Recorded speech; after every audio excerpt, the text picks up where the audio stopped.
Welcome everyone to the Wednesday College Series. Today we are so fortunate to have Renee from Johnson and Wales, Becca from Muhlenberg, Sarah from Sacred Heart, and Rachel from St. Louis University.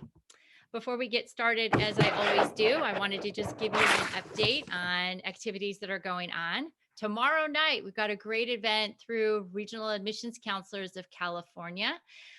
They are going to be having basically 30 universities doing a speed dating format, if you will, where they're going to be each giving 2-minute presentations on their universities. It takes place again tomorrow night at 6 p.m. and you can register for this on our College Corner. And then this gives you an idea of the universities that will be there. Unfortunately, I'm sorry, on this recording here or on the form, I don't think you can see all of the universities there, but you can see the first column. And then you can also get all of this information on the College Corner. Also, the Western Association for College Admission Counseling, they'll be having their last college fair on April 19th. And for this one, they'll be having financial workshops as well as essay writing workshops, information about navigating the UC and the Cal State applications, as well as college fairs there. And then we'll be wrapping up. So just wanted to let you know that to access this information, go ahead and go to the Scripps Ranch High School Foundation website. And on there, you can go to our College Corner. That's where you're going to find the links to the college fairs that I just let you know about. And then you can also go to our virtual college fair, which is our YouTube channel, to view the recording of today's presentation, as well as of any of the other presentations we've had this series, as well as 2-minute presentations that have been given to us by the college admissions counselors. And then this is what it looks like when we get to the so it's kind of an idea. And then we are going to be finishing up for April 7th with our very last Wednesday College Series of the spring season. With Rider University, University of Alaska, Drew University, and University of Oklahoma is the one that's right under here that you can't quite see. So with no further ado, I'm going to go hand this over to Renee, and she is going to share with us information from Johnson and Wales. Thank you. Let's get set up. All right, so my name is Renee, and I'm with Johnson and Wales University. Johnson and Wales is a private, not-for-profit university with our main campus located in Providence, Rhode Island. And then we have a regional campus located in Charlotte, North Carolina. The great thing about having the two locations is once you're accepted to one, you're actually accepted to both. So you can go from one location to the other. Now, our campus in Providence, right in the center of the city, it's a very walkable city, very easy to navigate. It's not overpowering like a New York City or a Boston. So really easy to find your favorite restaurant, your favorite coffee shop, and get from one location to the other quite easily. We've been noted by Money Magazine as one of their top universities. And even though we are considered a medium-sized school, we're definitely on the smaller side with just over 6,700 undergraduate on-campus students. Our campus in Charlotte, North Carolina, similar to Providence, right in the center of the city, so also within walking distance to all the major businesses that are located here. Charlotte's actually home to the second largest contingency of Fortune 500 companies, just second to New York City. So again, strong opportunities for our students. On the smaller side with just over 1,500 students, but again, nice to be recognized by the Wall Street Journal as one of their top universities. Now at Johnson & Wales, we have 6 schools and colleges, and this is a great website. Maybe take a picture or jot down the link, because it will help guide you based upon what your interest is. Not so much by the name of the major initially, by what your passion might be. It'll eventually guide you to a major. We have over 60 of them, 6 schools and colleges. And if you scan this QR code, it can actually take you to a website where you can learn a little bit more information. But if you're interested in business, arts and sciences, hospitality, technology, culinary, Johnson & Wales has over, again, 60 majors with many new ones being introduced. Now, there's 3 parts of our curriculum that are a little bit different at Johnson & Wales than what you would experience at some of the larger state schools. We allow our students to take classes in their major right from freshman year. It's a very hands-on curriculum, so lab-based learning, again, in your specific major core classes freshman year. So Providence or Charlotte, same curriculum. And then the third part of a curriculum that we believe in heavily is an internship, where our students are off campus working with professionals in their field of study. These are some great numbers to look at based upon our class from May of 2020, but 71% of them actually had a job offer even prior to graduation based merely on these internships. And you can do the internship here in the United States or even overseas. We have over 1,500 relationships established. We have small classes at Johnson & Wales. As I mentioned, we're not impacted, so our students are graduating in 40 years. You can participate in study abroad as early as second semester freshman year, and lots of ways to get involved after classes are over with over 150 clubs and organizations. We do have housing on campus. Some overlooks the ocean. Some of our dorms are in the center of the city. And then we have another one that's just about 20 yards away from a Starbucks. So it's an easy stopover before you head over to class. And you can live by yourself, or you can live in a suite with up to 4 students. We have athletics at Johnson & Wales. We're part of the NCAA. Quite a few nice representation from Southern California students as well. We're not for profit and give out quite a bit of financial assistance. The first step is merit-based scholarships. Our California students can receive an additional $5,000, and we also work with the government on the FAFSA. We have a lot of virtual events happening, so certainly check us out online. Our application window is actually still open until July 1st, so send in your applications. Here's our website. There's no fee to apply, and if you're a junior, our window opens after July 1st. Here's our social media pages, so certainly check us out here. And again, scan this QR code if you want to learn more. But my name's Renee. I'm with Johnson & Wales. Thank you so much for your time. Next up, we have Muhlenberg. Thanks, Renee. Hi, friends. I'm going to go ahead and share my screen. Can someone just give me a thumbs up? You can see my PowerPoint. Perfect. I was having some screen share issues earlier today, so I just wanted to make sure I wasn't just a floating head with no visuals. But hi, friends. My name is Becca Larson. I'm the Regional Director of Admissions for Muhlenberg College.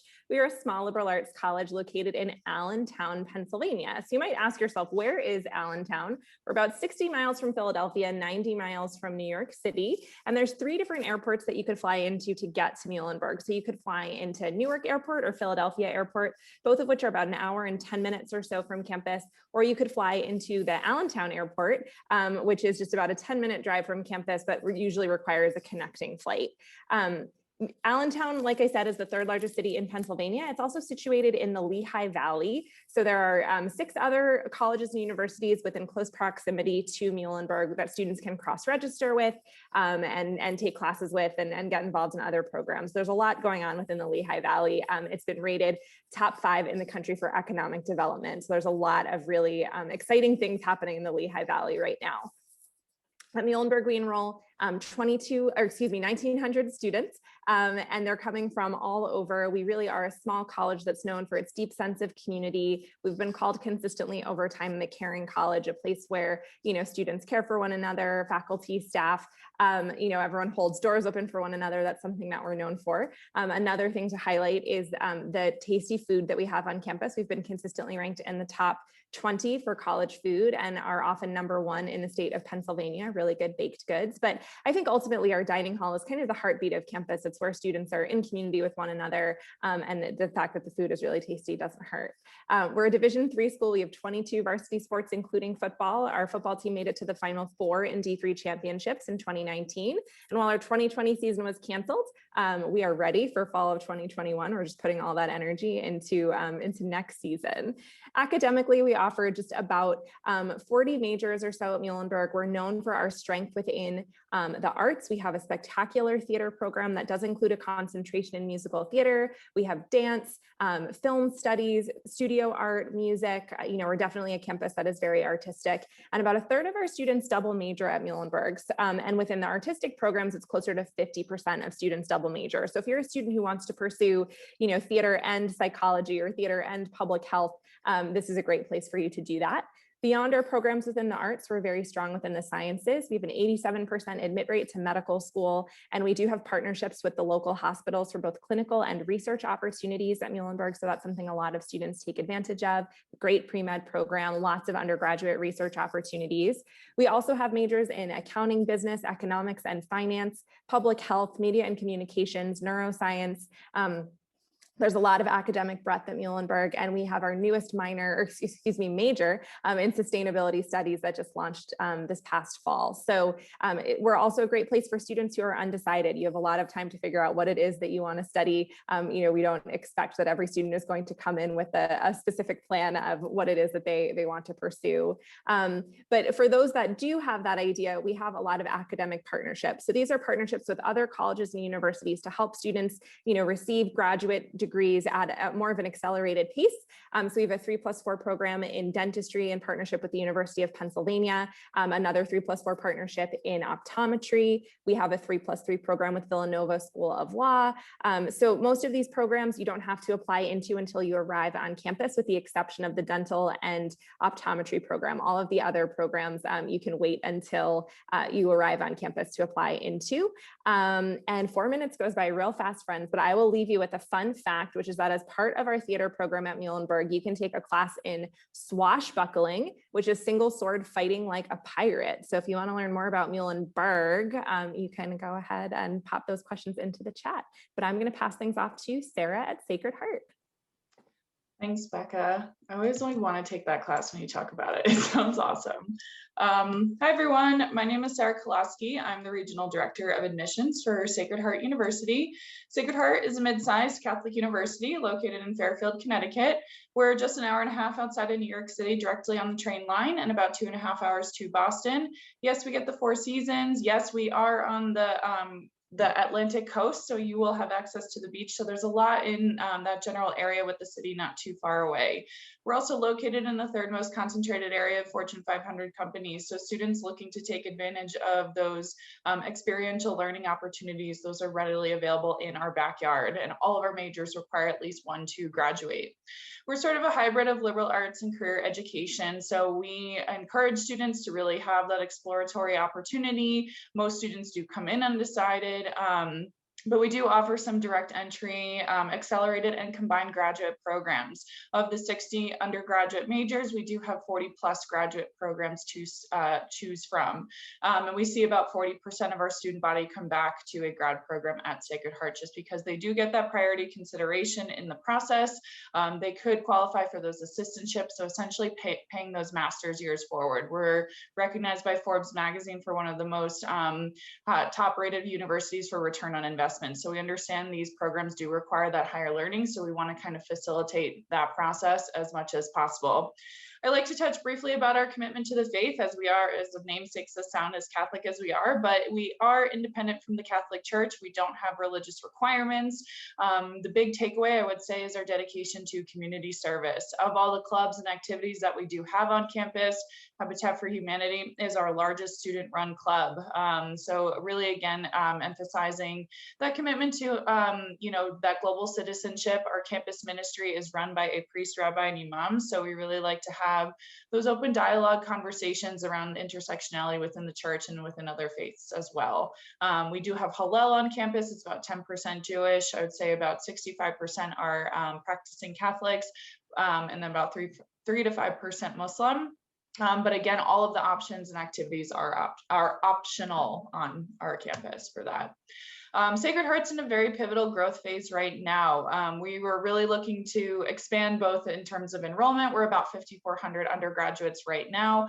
In terms of programming, we are most notably known for our health professions, but we're top 20 in the country for performing arts, community service, and game design. And we're looking to add even more majors to our engineering programs. And we added some more health profession programs, including speech language pathology, public health, and social work. So a lot of different opportunities depending on what you're looking for. In the last 7 years, we've had 14 new buildings introduced to campus. These are some of the highlights in the last couple of years. We just broke ground on our Martiri family ice hockey arena, which is going to further growth in our Division I in club sports that is set to be completed in January of 2023. But there are a lot of new academic buildings on campus, new dining options, new dormitories. 3 of the 5 freshman dorms are brand new, so you have the opportunity to live in one of the most modern facilities built to date.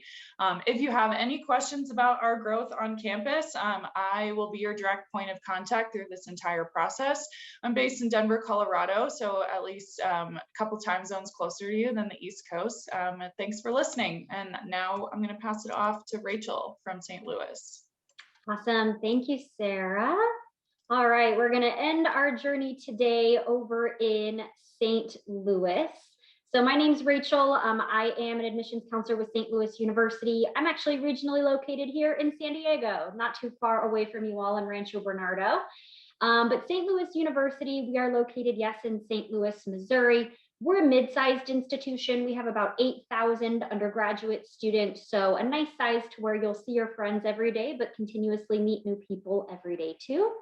We are also Catholic, similar to Sacred Heart, but we also identify as Jesuit. So with being Jesuit, we believe in this idea of care for the whole person, mind, body, and spirit, and a big commitment to service and social justice. A little bit about our academics. So we have just under 90 undergraduate majors and programs.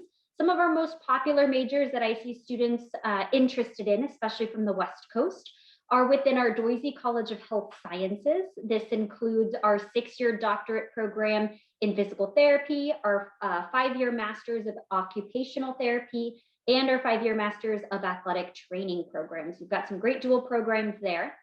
We also have a direct entry nursing program if you're interested in that.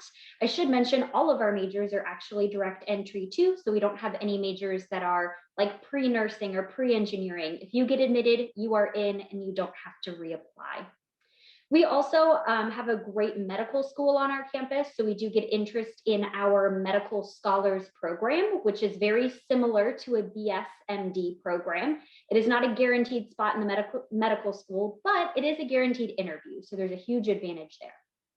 Other popular majors, we do get a lot of interest in our Parks College of Engineering, Aviation, and Technology. We do have a flight school as well if you're interested in becoming a professional pilot, but a full scope engineering college too. And then we do have a great College of Arts and Sciences, which encompasses a variety of majors, School of Education, Public Health, and Social Justice. We have an entire college dedicated to that facet as well. So lots of different opportunities to pursue academics, but again, we are also very undecided friendly. So if you are not quite sure what you're interested in, we'll help you explore your options. A little bit about St. Louis. So we're located in the Midtown district of St. Louis University. So not quite downtown, but we are in the Grand Center Arts District. So there's a lot of great restaurants and museums and small concert venues within walking distance of our campus. So our students love it because they're close to everything. We also have a trolley stop right on our campus, so you can hop on there, not worry about having a car. You can go see the St. Louis Cardinals play or the St. Louis Blues hockey team. But there's a lot to do in the city of St. Louis. And again, we're in a great location to where you'll have easy access to everything. And every student does get a Metro pass with their tuition, so you'll have access to the bus system as well. I always like to say, I get the question a lot about weather in St. Louis. We're actually the southernmost Midwest city. So as soon as you go past St. Louis, you're in the south. So winter is not as bad as you may think. It does fluctuate a little bit more. So it could be 50 degrees one day, 12 degrees the next, and back up to 50 degrees by the end of the week. So that's always nice when you don't want to have to worry about snow for 5-6 months out of the year. A little bit about student life before we finish up. I always like to mention our mascot. We are the Billikens. It is a very unique mascot. No other college has this mascot. The Billiken is a symbol of the search for truth, and we find that it's a way of life and represents things as they ought to be. So it's a good luck charm. But that being said, our students are very heavily involved. The average student is actually involved in 2 or more organizations on campus. Many of them pursue leadership positions. We are very active in intramural sports, club sports. We are also Division I athletics, part of the Atlantic 10 Conference. And all of our students get into our home games for free. So it's really fun to be a part of the St. Louis University community. I'm happy to answer any questions that you have about St. Louis. But with that, I guess we can go ahead and open it up for questions. Wonderful. Thank you. I'm just looking at the chat to see if we've got any questions that have come through. I don't see any. Okay, so I'm going to kick it off then. I know you, Rachel, you were just discussing your mascot, but I would be interested in hearing from everybody a little bit more about their campus mascots or a special tradition on your campus. So, Rachel, I know I've got you right here, right now. So maybe to talk a little bit about a special tradition. Yeah, absolutely. So I would say one of my personal favorite traditions that we have on campus is our involvement fair that happens every year towards the beginning of classes in the fall. So it usually happens right around the first week of September. But it's a really great opportunity because every single club and organization has a table and they line up campus from one end all the way to the other. And it's just such a fun event where students can go around, especially new students, and look and see, what clubs they may be interested in signing up for, meeting new people. But we also have like contests and drawings and free food. So it's a huge event that our students tend to love, but it's also like a homecoming for our current students because this is the first big event that they get to participate in after returning home from the summer. So there's just such excitement. It's usually on a Friday night, but I would say that's one of my favorites. Fantastic. Does anybody else want to share? I'll go ahead. Renee with Johnson & Wales. So with 2020 being a little bit different, we actually didn't get this experience, but we're really looking forward to it, to returning again. When the first Friday night on campus, when all of our freshmen are together, we come out to the quad and we have all these lights lit up and we have s'mores, and our Wildcat, which is our mascot, is parading around campus, meeting with all the freshmen. But the freshmen, they take a notepad and paper and they write down their dream and what they want to accomplish in these 4 years. And they put them in a lantern, which they have to now tie to a string, but it lets them kind of vocalize to themselves, what are they anticipating to come out with their 4-year college experience. And there's just so much, like you can feel the power in the air of everything that's going on. So it's very exhilarating for our incoming freshmen to first off be able to meet other students, but to really write down on paper what they feel, what they see themselves accomplishing at the end of their 4 years at Johnson & Wales University. So it's a big to do. We're crossing our fingers we can do it this year in some sense or fashion. Oh, I hope so. It would be really good. Becca, Sarah? Sure. So at Muhlenberg, we are the Mules, and our mascot is named Marty the Mule. He's kind of like a very non-threatening cartoon mule, if you will.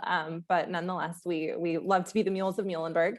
And I would say my favorite tradition is 2 that are centered around finals week. During that time where students are just really stressed out, we do a lot of our traditions are centered around food, just given the quality of food on campus. So we do a midnight breakfast where we open up the dining hall late at night. We have pancakes, scrambled eggs, any kind of breakfast food you want. But what's most exciting is that instead of our normal dining hall staff, working the dining hall, it's all faculty and staff who are there to just kind of help support the students. And then in addition to the midnight breakfast, we also do a 1-minute scream in the middle of finals week in the library. So it's just kind of an opportunity for everyone to just like get that stress out. And so it doesn't just happen in the library, it really happens all over campus, but it's something that I think students really look forward to, and I think is really a great stress reliever. So maybe you can do that when you're feeling overwhelmed with schoolwork, but just make sure you let your parents and your friends know so that they know where that scream is coming from. That's awesome. Yeah, and to wrap it up, the Sacred Heart, we're the pioneers. The and so his name's Big Red. The mascot comes from being the first laity-led Catholic university, so the first Catholic university in the world to have non-clergy presence at the administrative level. So pioneering the way through the faith, through academics, things like that. So it's a kind of like a little bit of a trailblazer in its own right.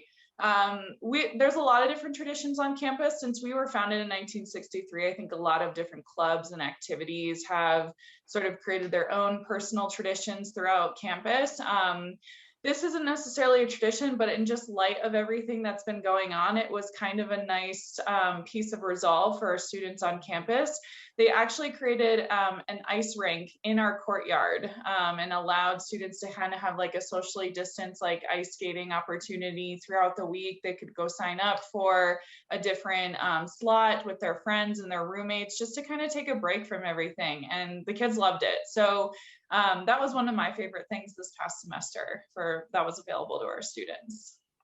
Fantastic. Well, thank you so much to Renee, Becca, Sarah, Rachel. We really appreciate you being here and sharing all of the insights regarding your colleges and the information. And to everyone else, I hope to see you back after spring break on April 7th for our last Wednesday College series. All right, without further ado, have a great week. Thank you. Bye, everyone. Thank you, everyone.